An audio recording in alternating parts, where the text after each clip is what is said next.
కన్నీరు కారుస్తున్నదో కళ్ళారా చూసి తల్లి దగ్గరికి వచ్చి, అయ్యా నాన్న అమ్మ దగ్గరికి వస్తే ప్రార్థన చేస్తారు, మన కొరకు కన్నీటితో ప్రార్థన చేస్తారు, మనకు మేలు చేస్తాడు అని ఏం చేసింది?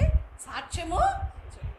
మన జీవితంలో కూడా క్రీస్తు ప్రేమ మనలో ఉంటే దేవుని వాక్యాన్ని గైకొన్న వారు నిజంగా ప్రేమిస్తారు. నిజమైన ప్రేమ ఎవరిలో ఉంటుందో వారి ద్వారా అనేకరు ఆకర్షింపబడగల కృపని దేవుడు ఇస్తాడు. అది దేవుని సత్యం, అది దేవుని కార్యాలు. కాబట్టి అట్టి అనుభవములోకి నీవు నేను మార్చబడడానికి మన జీవితాలని కట్టుకొని సాగిపోదురుగాక. ఎప్పటి వరకు నిలబడాలి?